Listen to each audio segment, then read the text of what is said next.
Can you put a link to the series in the chat?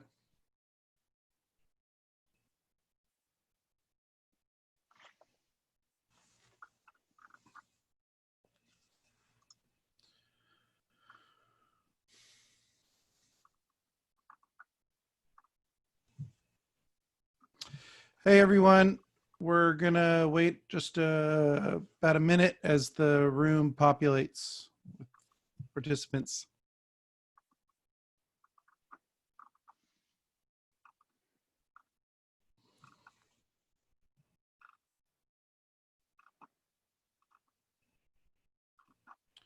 Just a few more seconds, then once it levels off, we'll start up with everybody joining us.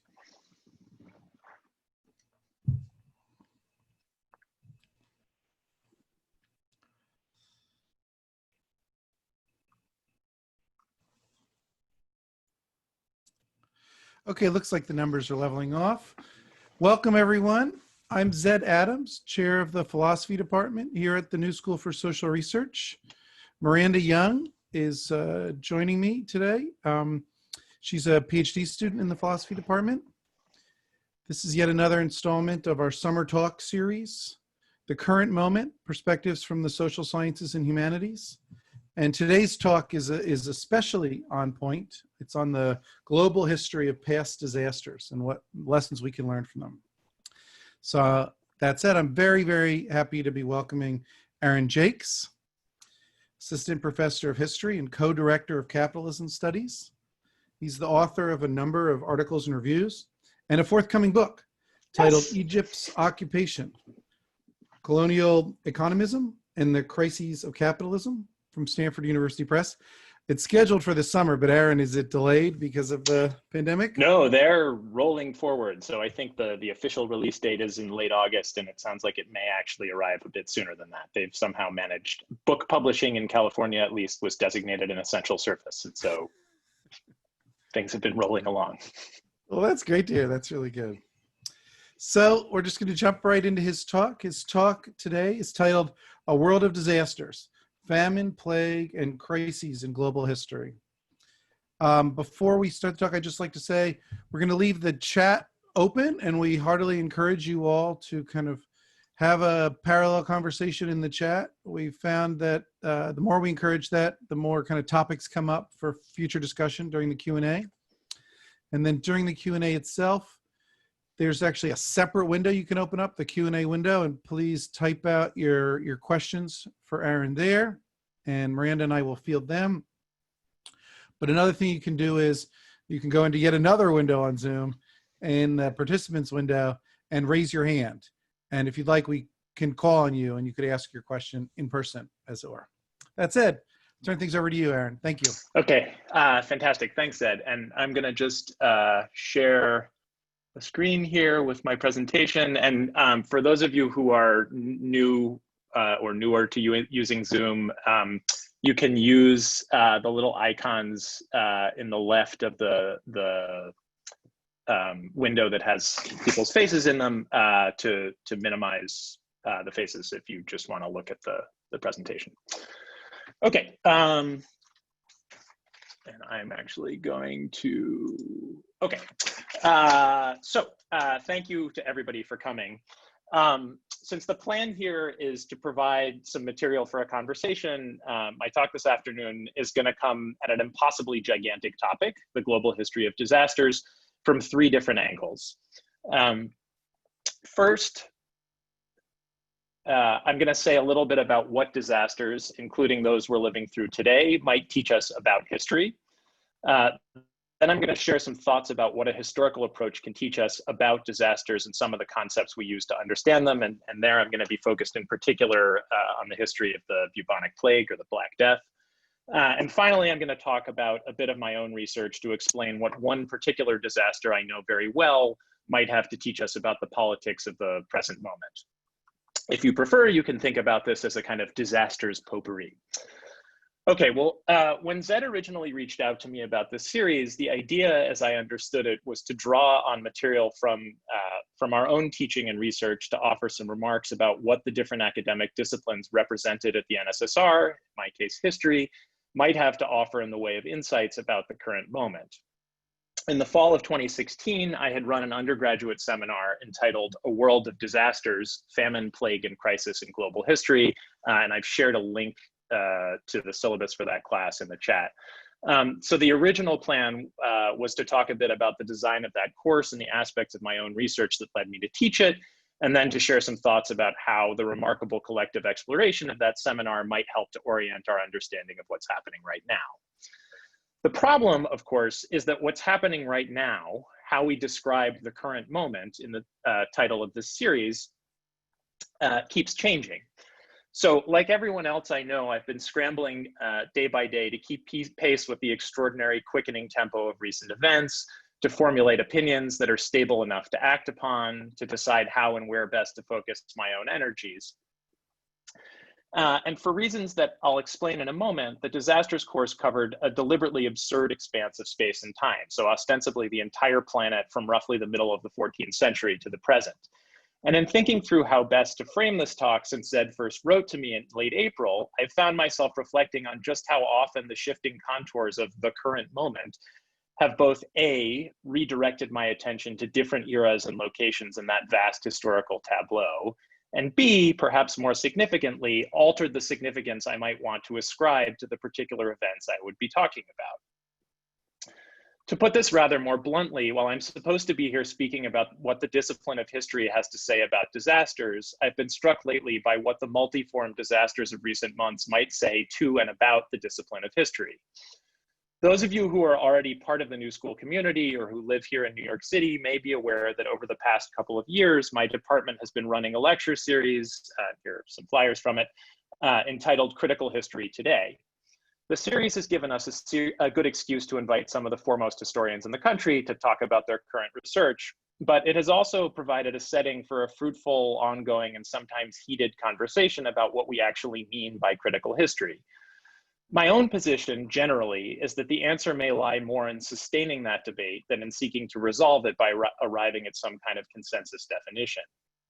But the past few months have left me all the more appreciative of at least one methodological precept that I think all of my colleagues here share, that we together seek to impart to our students, and that tends to distinguish us from how many other departments elsewhere do history. All of us, at least I think, understand ourselves, despite otherwise considerable and generative differences in topics and approaches, to be writing and teaching histories of and from the present. Now, among the no-nos that graduate students in historiography courses across the country are usually instructed to avoid, few are more widely reviled than something called presentism. As guidance to budding young historians about to embark upon years of study, there's some good reason behind these admonitions. In the emphasis our discipline places on contingency, or what William Sewell Jr. calls eventful temporality, and despite the endless tired platitudes about repetition or history repeating itself, historians tend to be wary of reading past events as if they point inexorably toward the present. The many challenges and delights of the archival research that represents our stock and trade, moreover, lie precisely in learning to approach the past on its own terms. But at the very same time as the ritual denunciation of presentism can serve as a prelude to explanations for what it actually means to think historically, it can often become an excuse to exempt historians from their own professed standards of historicity. If we're really serious about understanding the diverse sources we read as products of their own specific place and time, then I think we need to consider the histories we write and teach in those same terms. As Emanuel Wallerstein, the great historical sociologist, once put it in a brilliant little essay that I love to teach, entitled "Does India Exist?", quote, "The present determines the past and not vice versa, as our logico-deductive analytical frameworks try to force us to think." At the time he wrote it, Wallerstein was making this point more specifically to explain the problem of what's sometimes called methodological nationalism. This is a fancy name for the way in which the current geopolitical order of sovereign nation states so often becomes the unacknowledged premise of social scientific analysis. The content of something called Indian history, as Wallerstein explains it, is produced by projecting the present-day contours of the nation state backward in time. But I suspect that for many of us, the notion that the present determines the past and not vice versa has become much easier to understand over the past few months. The kaleidoscopic movements of an ever-changing situation have forced us to see our surroundings in new ways, casting what was, in many cases, already there in front of us in new shades and hues, focusing attention on aspects of our social order that for too long drew far less attention than they should. And these fast-moving optics have, in turn, caused us to view the past in different ways, to reach backward in time to reconsider particular episodes in the new light of the present. My own position is that we should welcome the pressures that the urgency of the current moment brings to bear upon our historical consciousness, rather than a dull positivist exercise of accumulating settled accounts of this, that, or the other episode in the past. This more reflexive outlook can leave us more alert to the ways in which the writing of history will always remain a contested and unfinished enterprise. So accounts of the events commonly referred to as the Spanish flu or the Watts riots are likely to take on different meanings and yield different sorts of analysis today than they did even a few months ago.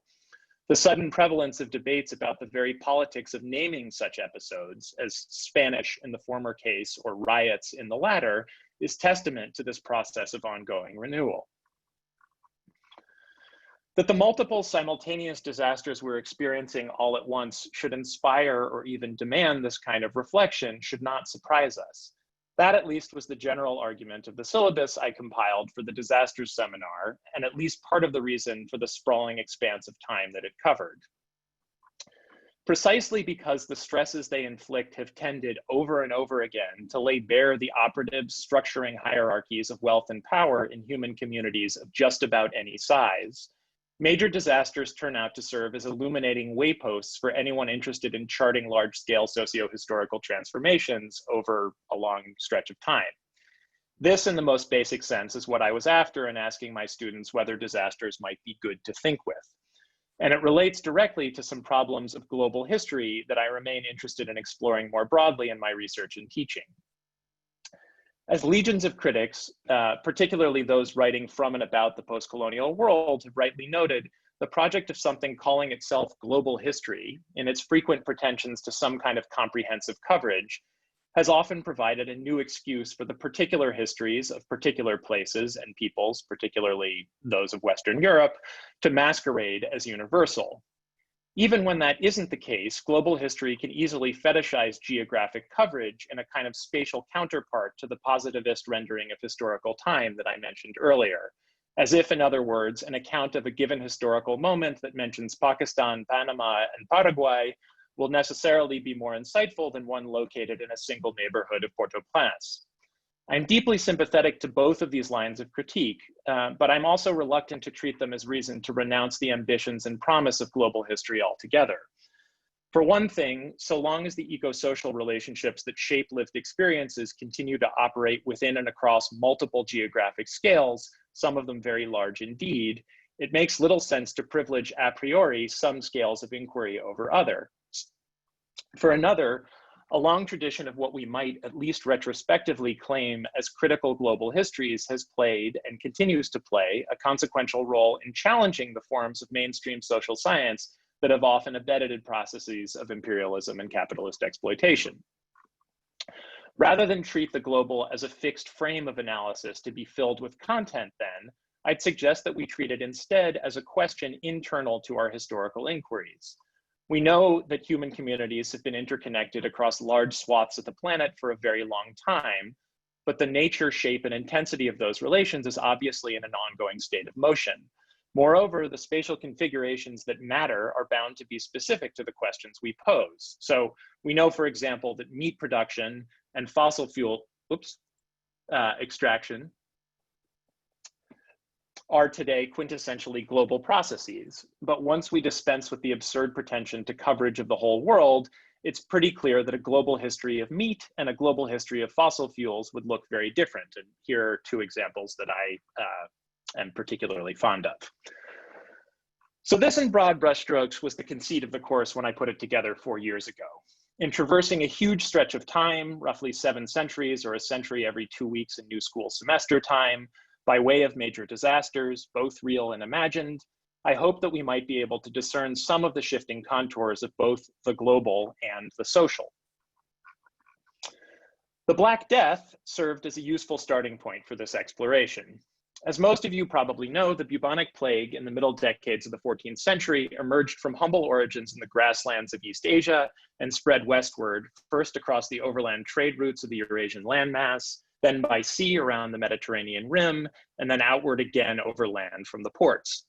As the historical sociologist Janet Abou-Lerode noted in her marvelous study Before European Hegemony, the polycentric character of economic ties between regions of this high medieval world system had, quote, made prosperity pandemic. The ironic choice of words was, of course, deliberate. Then, as now, the movement of germs described the density and reach of commercial connections as they existed. The devastation wrought by the Black Death was both a testament to the achievements of this early form of globalization, in which we should note Europe played at best a marginal role, and the central cause of its unraveling. Like the novel coronavirus we're dealing with today, the bacillus that caused the bubonic plague traveled with the help of fleas on rats into human communities that possess little in the way of an immunity profile to combat the disease. The consequences for the communities affected were terrifying. Modern estimates place the mortality rate in England during the first phase of the outbreak somewhere between 40 and 55%. Within 3 years, roughly a third of Europe's population, somewhere around 25 million people, had died. On their own, and all the more so in light of the intensity of the loss, uncertainty, and fear many of us are experiencing in the face of today's comparatively mild pandemic, these figures are staggering. But for present purposes, I'd like to draw your attention to some of the ways in which the Black Death represented a crisis of and for the feudal order in Western Europe. Beyond the sheer horror of it, all of that death and dying turns out to reveal a good deal in particular about how the communities afflicted by the plague were organized. And to the extent that this was true, not just for subsequent generations writing accounts of the plague, but for people living at the time, this cataclysmic event rapidly opened new avenues for social struggle and transformation.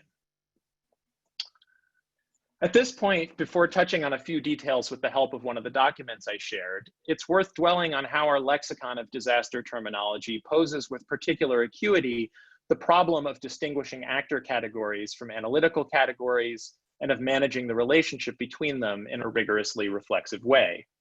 As our own NSSR colleague Janet Reutman has usefully explained, building on the work of the German historian Reinhard Koselleck, quote, the declaration of crisis is a distinction that produces meaning. So the now sizable literature on the financial upheavals of 2007 and 2008, Reutman notes, often structures its analysis of what transpired around the very same concept, crisis, that social actors themselves employed to describe and make sense of their own experiences of those same events. And as Koselleck observed, extending the arguments of his mentor Carl Schmitt, quote, the concept is applied to life-deciding alternatives meant to answer questions about what is just or unjust, what contributes to salvation or damnation, what further heals or brings death. In other words, declarations of crisis and their attendant narratives about the nature of the threat or disruption serve to organize the distinctions upon which politics turns, or at least that was what I understand Koselleck to be arguing. In this sense, the history of the crisis concept that Koselleck charts can serve as a more general reminder of the socially variegated and politically contested character of disasters both great and small. But on its own, that strong subjectivist position does not get us quite far enough in thinking historically about crisis or related concepts, or about the range of phenomena that they name. It's here that a brief passage toward the end of Koselleck's classic essay proves instructive. Quote, surely our concept would never have become a central concept had it not acquired an additional interpretive content that reflected an experience increasingly common in daily life, economic crises. In Germany, these were initially due to the costs of the wars against the French, to agrarian surpluses as in 1825, or to failed harvests as in 1847. But from 1857 on, economic crises were increasingly viewed as global occurrences caused by the capitalist system itself.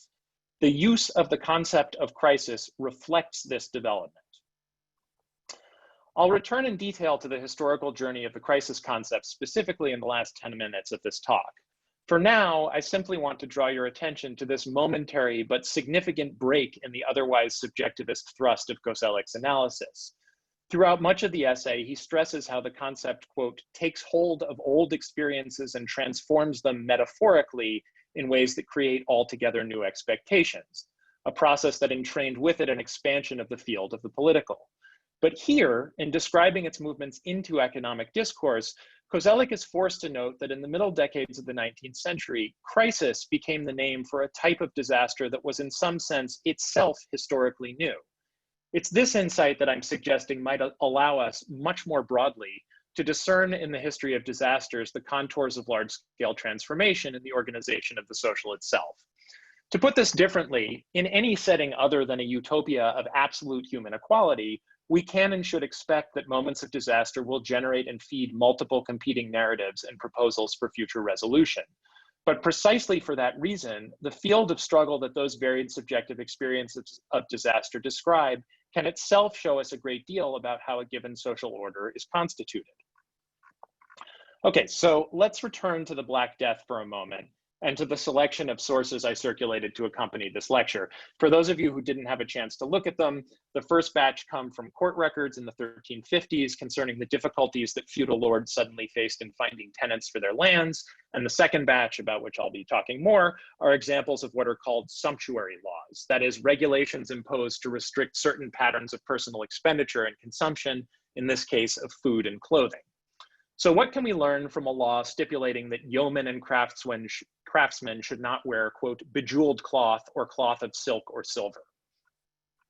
I mentioned earlier that we can think of the Black Death in Europe as a crisis both of and for feudalism. The crucial thing to bear in mind in both senses is that the structures of social hierarchy around which production was then organized assigned particular fixed rights and responsibilities to different ranks of people. Peasants were bound to forego the bulk of the surplus they produced in dues to the lords of the manor, but those lords possessed little authority to displace the tenants on their land. The result, as the historical geographer Jason Moore has put it, was a situation in which, quote, feudalism provided neither the coercion nor the incentive necessary to ensure rising productivity. That is, neither the peasant nor the lord had good reason to invest in more efficient farming techniques or soil improvement. On the contrary, increases in agricultural output were secured through a combination of geographic expansion onto new land, soil exhaustion, and most importantly, population growth. For a time, these arrangements were sufficient to sustain the forms of urbanization, petty manufacture, and commercialization that helped draw together the component regions of Abu Luhod's high medieval world system. But at the very same time, even beyond the avenues of disease transmission, they laid the socio-ecological conditions for the devastation of the plague. By the early 1300s, a growing population drawing its food supply from overworked soil confronted ever more frequent cycles of crop failure and famine. And as several generations of historical epidemiologists have shown, these widespread problems of malnutrition in turn left the population far more susceptible to the ravages of epidemic disease when it arrived. Okay, so much for my quick account of the Black Death as a crisis of feudalism. At the same time, the demographic shock of the plague posed a particular threat for a social order so heavily dependent upon population growth as a means of generating its surpluses. Then as now, the dangers of contagion were not borne equally by all social strata. Even without the benefit of germ theory and social distancing guidelines, at least some of those with the means to flee the epicenters of the outbreak fared far better than their poorer counterparts. But if, in ways that are all too familiar today, Europe's laboring classes were especially vulnerable to the plague as it was spreading, those who managed to survive often found themselves in a considerably stronger position when the disease receded. Relative labor shortages allowed the people still around to do the work to demand lower rents and much higher wages. And those changes to the earnings of peasants and urban laborers in turn threw into question the social order upon which feudalism as a mode of production had once rested. In brutally schematic terms, the distribution of the social surplus had once flowed from an existing hierarchy of social ranks and functions. The effort of the ruling classes to fix in law the consumption habits of their social inferiors was in this sense a sign of their awareness and fear about the threat that the Black Death posed not just to life in general, but to life as they knew it. Why attempt to stop a yeoman from strutting about in bejeweled cloth or insist that swineherds, quote, shall wear belts of fabric appropriate to their standing? Because suddenly the earnings of such people were improving in ways that allowed them to do otherwise. Such behaviors were portents of a society in which standing and rank might become a function of how wealth was distributed and not the other way around. It was that terrifying possibility evident in the widening means for ordinary people to eat and dress above their assigned social rank that the sumptuary laws attempted to forestall. All right, well, having just offered a story of pandemic contagion in a global moment very different from our own, I'll now turn, by contrast and by a rather large leap through time, to a very different disaster that has occupied much of my attention over the past few years. I'm going to be drawing here on some material from my forthcoming book. More concretely, I'm going to explain how a devastating earthquake in San Francisco in the spring of 1906 precipitated financial crises in Egypt and the United States, and several other countries the following year. We'll see how this sequence of disasters describes a very different configuration of both the global and the social from that which gave rise to the Black Death. And then to conclude, I'll return to the concept of crisis itself and share some thoughts about how the journey of that category into Egyptian nationalist thought might speak specifically to the politics of the moment we're living through right now. Before getting into this, I need to offer two major pieces of historical context. First, Egypt in the early 1900s was effectively ruled as a colony of the British Empire. British forces had occupied the country in 1882, and although formally Egypt remained a province of the Ottoman Empire, a growing cohort of British officials exercised effective control over government policy as advisors to the various ministries. In that capacity, they had overseen a sweeping program of what they called economic development that appeared, at least by their own chosen metrics, to be succeeding by the early 1900s. Second, this project of colonial rule in Egypt took place in the context of an unprecedented worldwide expansion of financial institutions and overseas investment of European and particularly British capital. Here is a chart of sort of two different ways of estimating what this looked like. By the late 19th century, the spectacular success of British industrialization, exemplified by the cotton mills of Lancashire, had spurred such extensive replication in other countries that it resulted in a glut of overproduction and a protracted slump in commodity prices. One major result was a massive redirection of funds to financial firms and stock markets that could, in various ways, facilitate the movement of capital to whatever ventures and regions of the globe offered higher returns. In aggregate terms, the largest share of this capital by far flowed to the United States. But as a result of the concerted policies and promotional efforts of British officials, Egypt became a major colonial laboratory for financial investment and experimentation. By the early 1900s, banks in both Egypt and the United States had begun to avail themselves of the flow of easy money from Europe to elaborate an array of increasingly complex and risky, but lucrative financial instruments. Most notably, they started to employ lines of renewable short-term commercial credit to make call loans of indefinite duration against the stock certificates of locally traded companies, many of which were themselves engaged in forms of lending. If that's a rather complicated set of maneuvers to get your head around, the key thing to bear in mind here is that the explosive growth of financial wealth in these years was heavily reliant on a steady supply of credit from Europe at low interest rates. So here is a chart of the Bank of England's bank rate, the benchmark interest rate at which it would discount bills of exchange. And this interest rate kind of regulated other interest rates in Europe and the world at the time. So what does this have to do with an earthquake? The seismic event that rocked the city of San Francisco on April 18th, 1906 was incredibly destructive. Together, the 8.3 Richter quake and the fires that ripped through a city built out of California redwoods destroyed properties worth somewhere close to 2% of the gross national product of the United States at the time.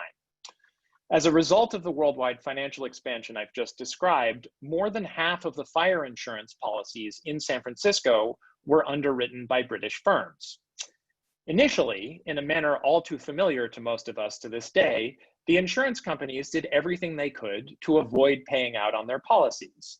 So they argued for a time that damage from fires resulting from the earthquake should be classified as earthquake damage rather than fire damage. But by early autumn, under considerable political and legal pressure and the threat of terrible PR, they agreed to start making payment on these claims. In ways they couldn't have anticipated, the delay proved catastrophic. I can talk a little bit more about this particular source during the Q&A, but this I'm going to be using some images from a ledger I found in the Bank of England that kind of correlates major world events to some significant indicators of the bank's business. As it turned out, the massive shipments of gold from Britain to the United States that were necessary to settle the insurance claims came at roughly the same time as British merchants and bankers were arranging their annual shipments of gold across the Mediterranean to purchase Egypt's fall cotton crop. Faced with a sudden dramatic reduction in their bullion reserves, the directors of the Bank of England turned to the mechanism they had long employed to regulate the movement of gold in and out of their vaults. In a span of about 5 weeks, they raised the bank rate several times from 3.5% to 6%. Although the effects were not immediate, this swift upward adjustment in the Bank of England's benchmark interest rate, followed soon by similar moves from the German Reichsbank and the Bank of France, would have dire consequences for the creaking towers of leveraged financial instruments that had been erected in Egypt and the US alike. As the flow of easy credit dried up, banks in Europe stopped renewing the short-term loans that banks in Alexandria and New York had been using to expand their own business. By early spring, those banks in turn were first forced to call in the margin loans that they had made against stock certificates. Suddenly, it seemed as though the value of shares and bonds had been based less on the underlying business of the companies they had capitalized than on their utility as a form of loan security. Once they stopped serving that function, prices on the stock market started to tumble. It was in this moment, in the spring of 1907, that the category financial crisis, al-Azma al-Maliya as it was rendered in Arabic, first entered public discourse in Egypt. More notably still, for my purposes, local papers were reporting by early summer that peasants in the countryside could be heard uttering lafzat kriza, the word kriz, as they fretted over the near total disruption of agricultural credit that had ensued all too quickly from the stock market crash. In these last few minutes, I'd like to dwell on the journey of crisis as an actor category into anti-colonial thought, and from there pull us very rapidly back into the present. Here we can see how disaster invited reflection on both the character of global connection and the organization of the social, not just by historians after the fact, but by historical actors at the time. I'd be happy to talk more about this particular series of events during the Q&A, but for now I'm going to stick with 3 concluding observations. First, it is absolutely the case, returning to my earlier discussion of Koselleck, that in this context, crisis became a category that organized the terrain of political struggle. More specifically, the financial turmoil of 1907 spawned a protracted conflict over the politics of naming the disaster itself. Ever since the military invasion of 1882, British rule in Egypt had been organized around a set of distinctly racialized claims about the narrow responsiveness of Egyptians as human subjects to their immediate material interests. The political legitimacy of the occupation, so understood, would vary as a direct function of the economic gains it could deliver. Throughout the early 1900s, British officials had treated their own chosen measures of economic development as self-evident proxies for popular approval. For that reason, among others, they were extremely reluctant to acknowledge the extent of the devastation in 1907, insisting that what occurred was merely a market crash that would serve to chasten a few overzealous stock speculators in Alexandria and Cairo. The occupation's critics in the nationalist press, meanwhile, insisted on naming the disaster a financial crisis. Commenting directly on the use of the Arabic neologism and the movement of the untranslated kriz into Arabic, they emphasized that the term named an abstract but objective form of generalized social disruption that was new and different from anything Egyptians had experienced before. Railing against British efforts to minimize what was taking place, the liberal nationalist daily Al-Garida exclaimed, quote, "No, this is a generalized crisis that is felt by all classes of the nation and all the foreign communities residing in Egypt, for the economic process in Egypt since the not too distant past has become a single chain formed by links of credit and indebtedness that begins with the big banks and ends with the lowliest peasant." I should add on this score that the nationalists were vindicated a few years later when the British were forced to admit that the crisis had in fact resulted in tens of thousands of peasant defaults. Okay, second, at the same time as it became a key word for analyzing the forms of social transformation that a quarter century of colonial rule had introduced, crisis also figured significantly in what our colleague Ann Stoller has usefully called the politics of comparison.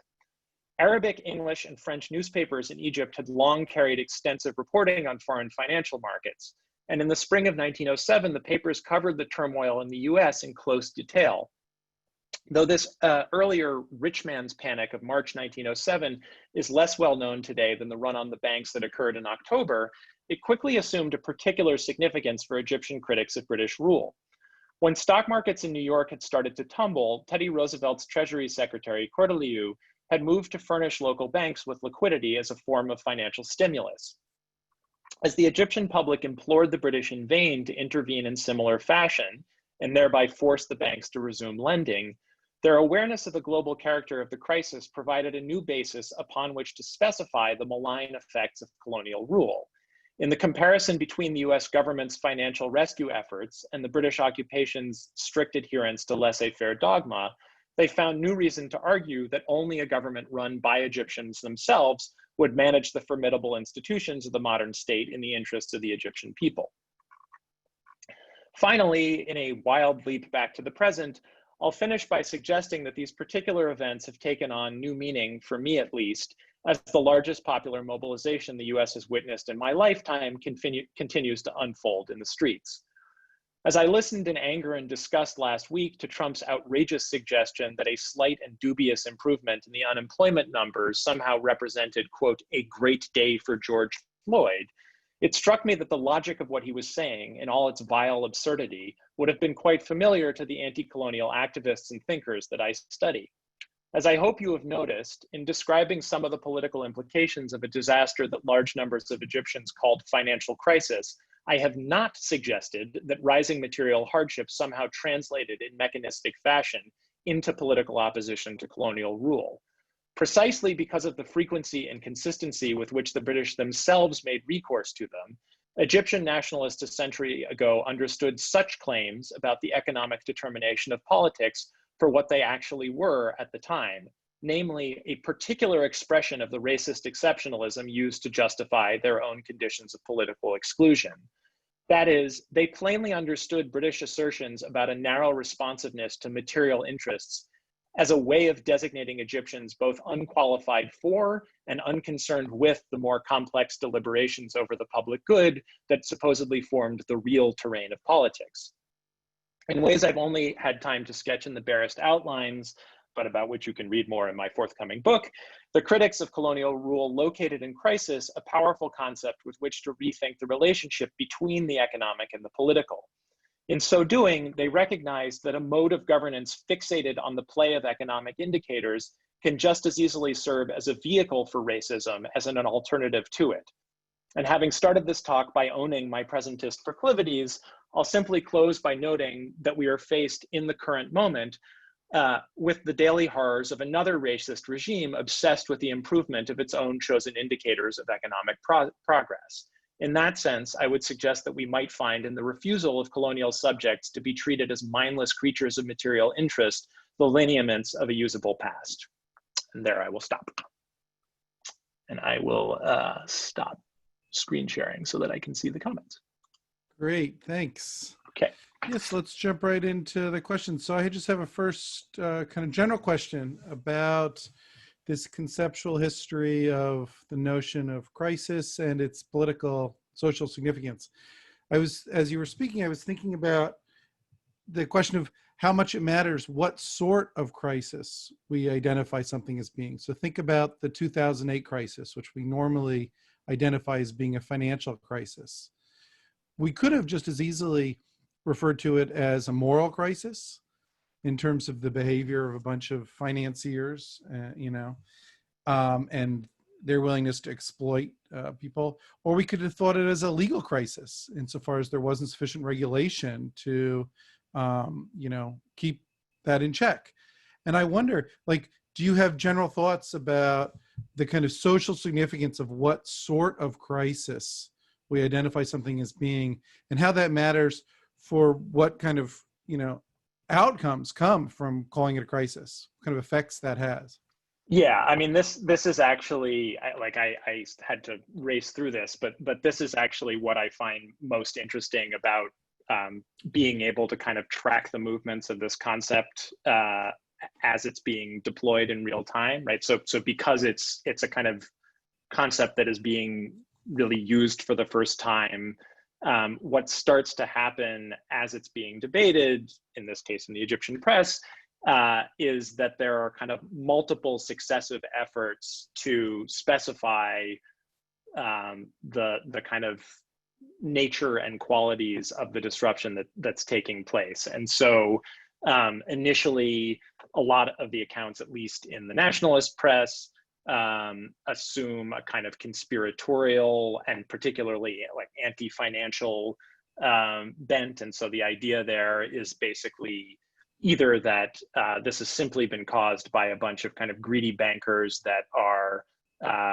hoarding money in their vaults, or that it's part of a conspiracy by the British to use their disproportionate control over global public opinion to kind of frighten investors away from placing their money in Egypt. And so in that sense, the fact that there's an awareness of the fact that something similar is happening elsewhere then like quickly becomes a basis to realize, well, that might be a politically convenient argument to make, but it actually doesn't hold up.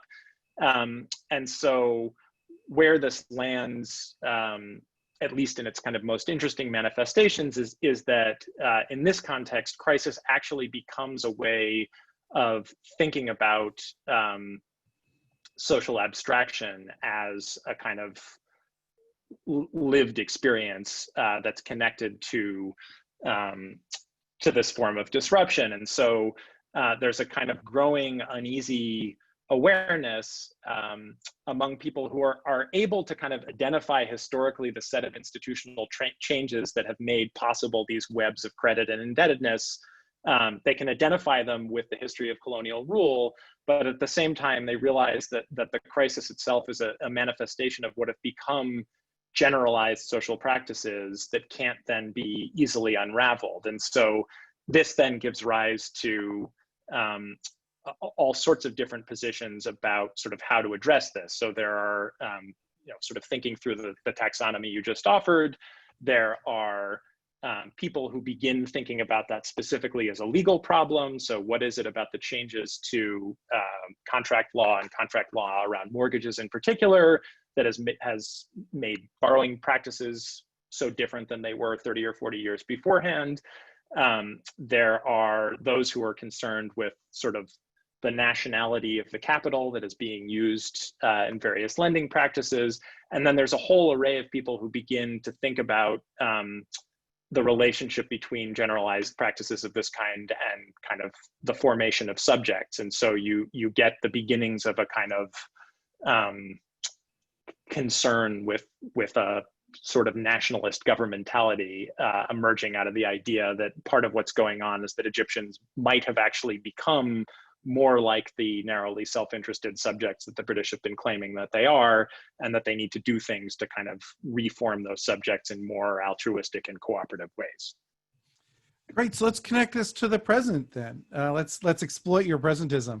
Do you see evidence of a similar kind of battle being undertaken with regard to the current crisis, where you could think of it as a natural crisis on par with a earthquake because of the pandemic aspect, or you could think of it as a political crisis because we lack universal health care in America? I mean, do you see that same kind of battle happening right now? Yeah, I mean, I think like this is the interesting thing about writing this talk right now is that in a sense that this is the story that has been playing out in every news medium, in this country and many other parts of the world for the last few months, right? So to the extent that they're, for weeks now, we've been engaged in this like pitting of social distancing against economic performance, right? We're in a situation where, in a sense, there are competing narratives that insist on emphasizing one aspect of what is obviously a multiform crisis over another. And I just what I was trying to get at the. I think it's important, particularly in light of what's been going on in the last few weeks, to recognize that Trump's obsession with economic indicators is closely bound up with his understanding of how politics actually works. And, you know, we might read this as a kind of deranged form of hostile projection. In a sense, Trump is the character that I have encountered in my life who most seems to act like a figure narrowly oriented toward his own economic self-interest. But this then becomes a way of making all sorts of assumptions about how a whole array of other issues that have become much more acute and visible in the last few months might be sort of made to evaporate if only his chosen indicators of economic performance were made again to improve. He's an amazing symbol of so much. It's rich. I'm going to draw upon one of the questions from the Q&A by Arush, because I know it connects up with a course you teach on global environmental history, where you look at a lot of the kind of non-human factors in our environmental history. To cut to the kind of end of Arush's question, your talk raises a question about the history of disasters, plagues, and pandemics with regard to the need to think of humans historically as a life form that may not be as recent after all. I think the question is really about the distinction between human and natural history. How should we connect that to the history of crises? Is that relationship complicated by thinking about these crises? The quick and dirty answer to this, and here in my own work have been helped immensely both by the work of the geographer Jason Moore that I mentioned in passing, and in some of David Harvey's early work on ecology.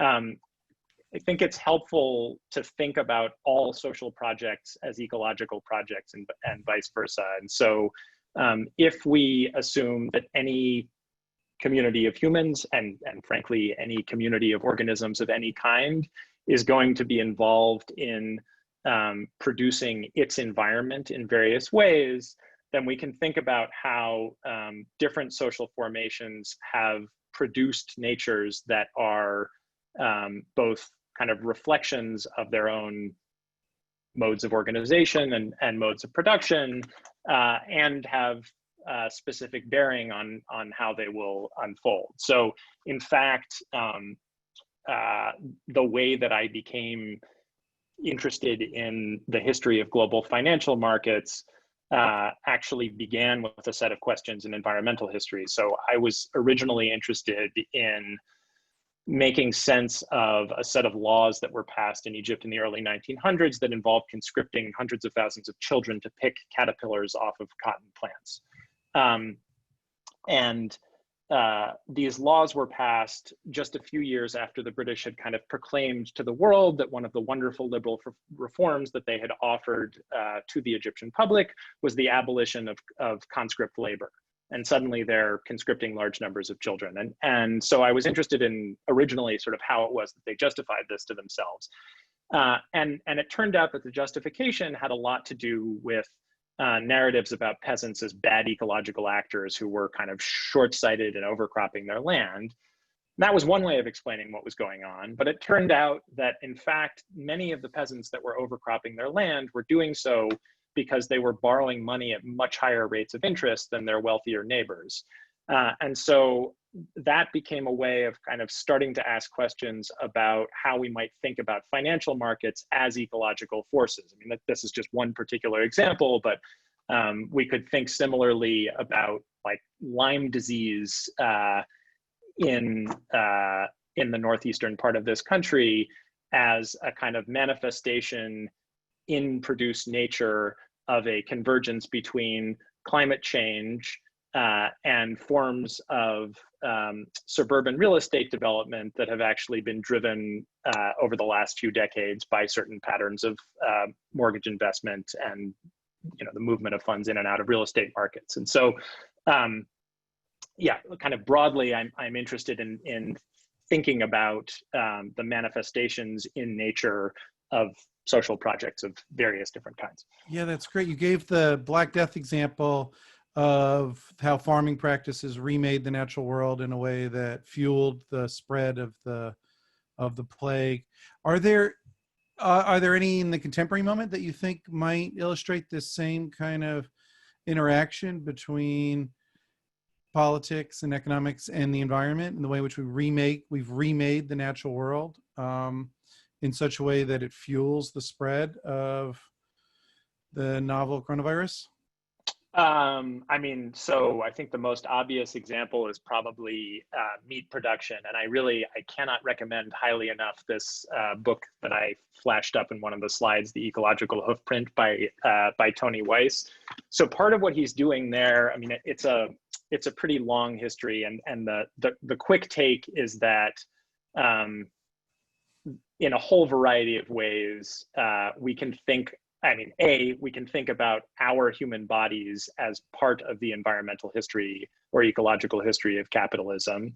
And patterns of meat consumption in the United States are bound up in very complicated but important ways with the history of capitalist development in this country. So Weiss's point there, broadly as a kind of global ethical argument, is that to the extent that there are concerns about global food shortages, this is pretty absurd because, in fact, one of the historical reasons why meat production in this country has expanded in the way that it has is actually to absorb tremendous surpluses of wheat and grain that could be used to feed humans, but that if kind of translated through the bodies of livestock end up supporting grain commodity prices and yielding higher value food to those meat producers. So his point is that it's actually not like we have to think about the food that we consume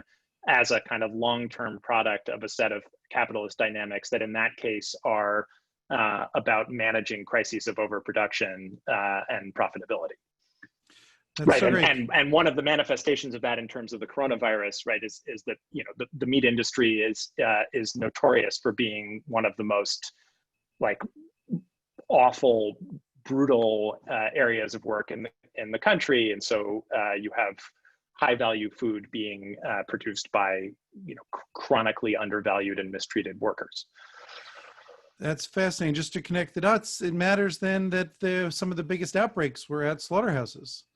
That we've created a kind of institutional setting in which, the virus spread rapidly and killed a tremendous amount of people. I'm going to call on Miranda for a question. Yeah, hi.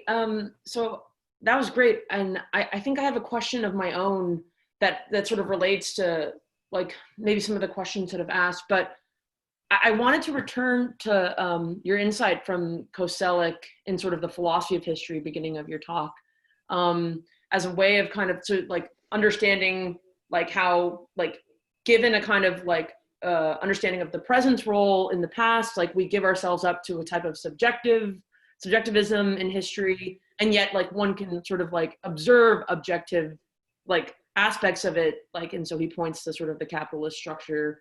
And I guess I wonder if you like maybe in potentially like the way forward, right, you had pointed to like Trump's like sort of particular like crafting of a narrative by like sort of identifying the economic aspects that like are successful in order to like fulfill a self-interest, and whether like in contrast the protest and sort of their continuous momentum comes from us like what like comes from actually like an objective like observation, like the observation of the sort of like objective material condition like that we're in, right? And so I guess I was just wondering then, to sort of make my point simpler, like does the Koselleck kind of insight help us sort of make sense of like how to sort of support continuing like the sort of continuing resistance? Does that make sense at all? Yeah, I mean, right. So I think to put this in simpler terms, like I think I understand Koselleck to be kind of leaning pretty hard on the subjectivist side of the argument. Mm-hmm. And one can think like genealogically, or I mean, in terms of intellectual genealogy, about the ways in which, even though, Kozelik is not a Marxist, Schmidt is definitely not a Marxist, but actually they are part of a lineage of, or a German intellectual tradition in which reading Marx in certain ways was part of their training. And so one could think about this as his kind of like leaning back on some other aspect of his training that kind of pops up at a certain moment. Or one could be more generous to him and think that he is actually trying to kind of work through this tension directly. So the question is like, is it a kind of unintentional break in the line of analysis or part of it?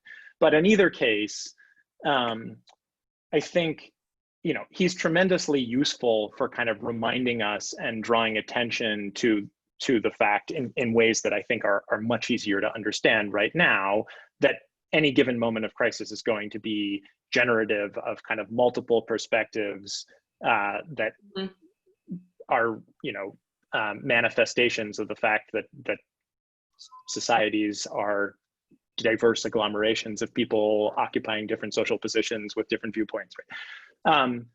But the kind of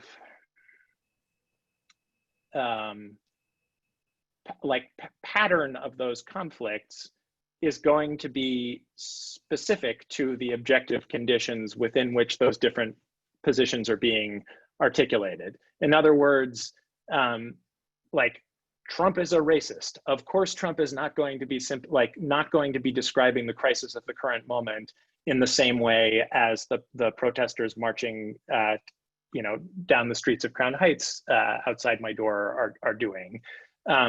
But we can actually understand the conflict between their accounts of what's taking place as windows onto a larger social totality in which, like, those are kind of two vectors of the objective conditions that people are grappling with. That was not as clear as I had hoped it would be as an answer, but I also think that while they might not articulate it in exactly these ways, it's important to note that the set of concerns and demands that are being articulated by the protesters, like, are very clearly a reflection of objective conditions that large numbers of people in this country are living through every day. And they are a standing rebuke to a Trumpian rendering of things in which all anyone cares about is how the Dow is performing, right? Like, this is just an utterly absurd way of describing reality from the perspectives of large numbers of people, including those who are taking part in the protests. And so, yeah, I mean, I think the point is that we can recognize that there will always be a kind of multiplicity of subjective crisis narratives, but that we can actually see the kind of spread of the conflicts that they engender as telling something about the objective conditions of the social formation out of which those particular conflicts are generated.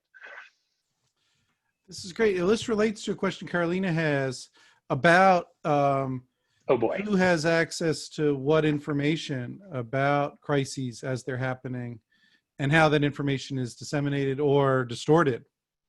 So she asks, she notes that many observers of the current pandemic point at the role of information, or rather disinformation, in preventing the pandemic, for example, in the Chinese case, or in designing the political response to it. Could you maybe say a little bit more about the ways in which the circulation of information played a role in crisis management in the past? I can, but I'm also going to take this as an opportunity to plug Carolina's work, because if we were in a different format, what I would do would be simply to ask her to say a little bit more about what she actually means, but now I'm going to be forced to do so on her behalf. So Carolina is working on an incredible project about another major disaster, this massive famine that occurred in Ukraine in 1932, which becomes a kind of gigantic hole in public memory in the Soviet Union, largely because of efforts by Stalin's government to suppress and silence information about what was taking place. And so, I mean, the quick answer to Carolina's question is yes, this is hugely important, and her work in kind of charting. I mean, the project has become a history of the production of knowledge about this disaster and the way that memories of and narratives of it are generated by different social actors who have access to different repositories of information about what actually took place. Oh, that's great. So one final question from Luis. It asks you to make a prediction, which I imagine you're going to be very reluctant to do, but. Historians love doing this. Okay, good. Well, he specifically asks about a prediction about what impact the pandemic is going to have on the social production of space, for example, in cities. But I wonder more generally, about political and moral prediction, about any kind of shifts in thinking that you think this crisis might bring about. Yeah, I guess the thing that I will say about this is that as somebody who is particularly concerned about the politics of climate change, this is a hugely important question, and it's one that I think should worry us all, because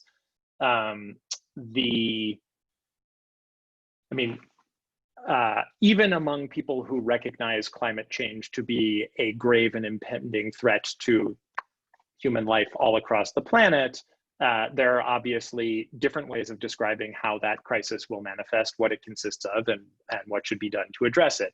And many of the most progressive and socially egalitarian plans for dealing with climate change necessarily focus on the role that dense cities can and should play in dealing with carbon emissions, and actually with making the process of managing climate change into an opportunity to radically expand the provision of social goods. So I have some colleagues who have been doing really amazing work making the argument that a radical expansion of public housing is actually one of the most important programs for climate change mitigation that the US government could undertake right now.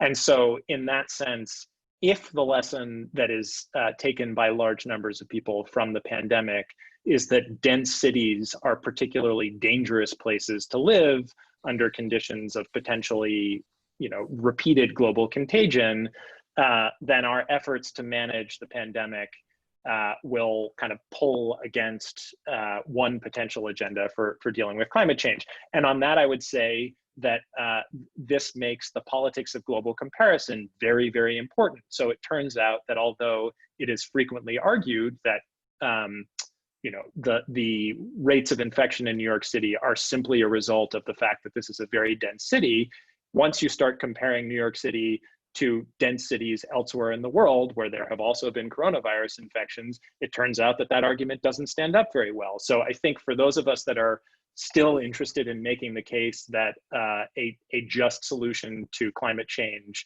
is going to involve living close together in big, beautiful cities where hopefully we'll have lots of public goods to share with each other, it's going to be really important to think through how to counter arguments that density is the problem that's killing people right now, because I don't actually think that it is.